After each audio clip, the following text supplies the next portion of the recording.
Bachir, la grande question, est-ce qu'il y a vraiment une honte mondiale pour l'attentat de Charlie Hebdo? C'est ce que les médias occidentaux, les médias de l'OTAN, les médias de l'ennemi veulent nous faire croire. Mais, moi, je peux vous dire, Bachir, et je vais vous expliquer pour toi, que moi, je ne suis pas Charlie Hebdo.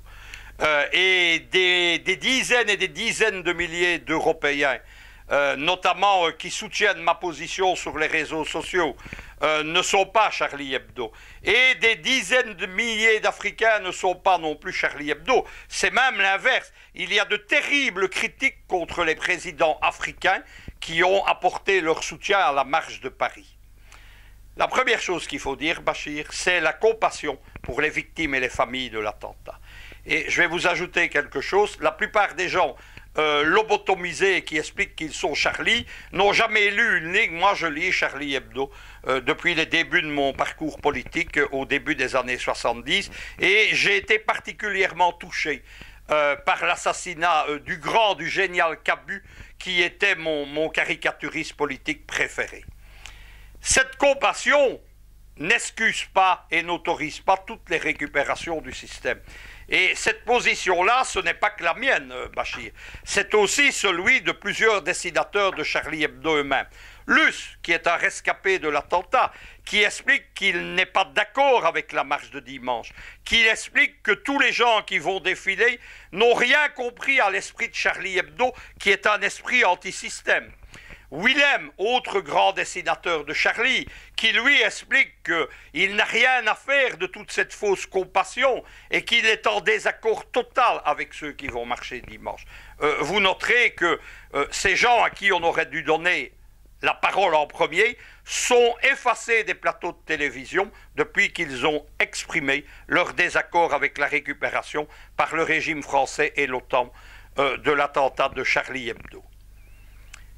Deux, il y a les raisons de l'attentat. L'attentat de Charlie Hebdo, c'est un dommage collatéral de la sale guerre que fait la France, l'Angleterre, les États-Unis, l'OTAN, en Libye et puis en Syrie. Dommage collatéral, vous noterez, Bachir, que c'est l'expression qu'emploient dans des cas pareils les généraux du Pentagone. L'ambassadeur de Syrie aux Nations Unies, Al-Jafari, a bien expliqué quelles étaient, il y a quelques jours, les responsabilités de la France dans l'affaire de Charlie, et il a expliqué lorsqu'ils tuent des Français chez vous, ce sont des terroristes. Lorsque vous les envoyez et vous les entraînez à tuer chez nous, cela devient des djihadistes ou des combattants de la liberté. Il a raison. Il y a évidemment, la France paye cash ici, sa politique en Libye, en Syrie, au Levant et dans d'autres pays. Il y a aussi dans cette affaire les responsabilités de la Turquie.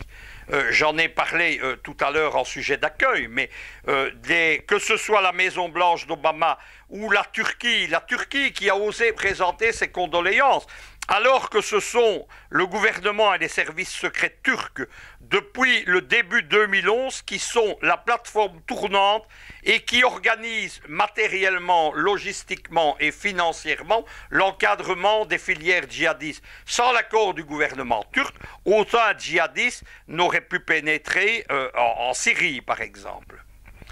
Il y a enfin la grande marche qui a eu lieu ce matin, c'est les grandes orgues de la propagande atlantiste. Qui voit-on défiler? Tous les criminels de l'OTAN, ceux qui, depuis maintenant 25 ans, ont organisé des agressions sans fin en Europe orientale, en ex-URSS, en ex-Yougoslavie, au Moyen-Orient, en Afrique évidemment.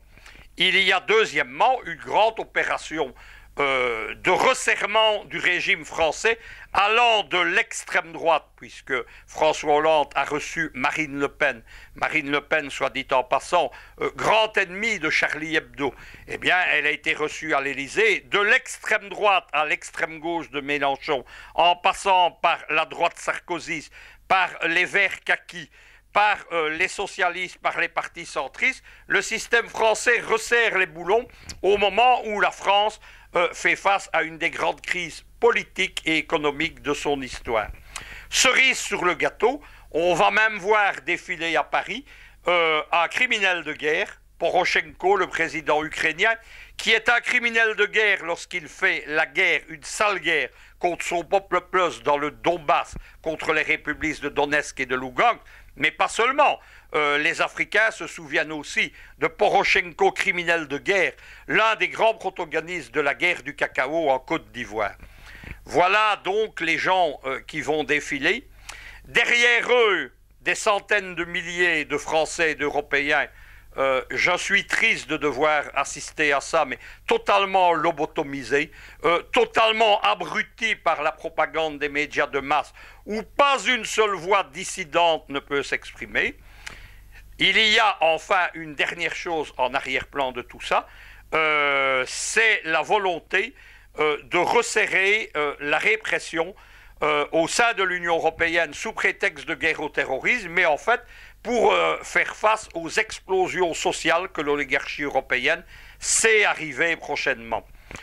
Celui qui a mis les pieds dans le plat, c'est le chef du MI5 britannique, le contre-espionnage, celui dont les services depuis maintenant plus de 30 ans ont fait de Londres ce qu'on appelle le Londonistan, c'est-à-dire la capitale idéologique et la base arrière des djihadistes, ce MI5 qui a organisé des dizaines de coups d'État dans le monde arabe, plus d'une dizaine contre Kadhafi, en 1998, le grand coup d'État contre Kadhafi, avec Al-Qaïda en Libye, et déjà celui qui va devenir le grand partenaire en Syrie et en Libye des services de l'OTAN, Abdelhakim Belach, que les généraux français de l'OTAN, on l'oublie au moment où le sang a coulé à Charlie Hebdo, ont adoubé comme gouverneur militaire de Tripoli. Voilà un super patriotic act à la George Bush au niveau de l'Union européenne. Voilà ce que des actions comme l'attentat contre Charlie Hebdo vont permettre, vont autoriser. La dernière chose, évidemment, Bachir, c'est ce que j'appelle le nombrilisme occidental.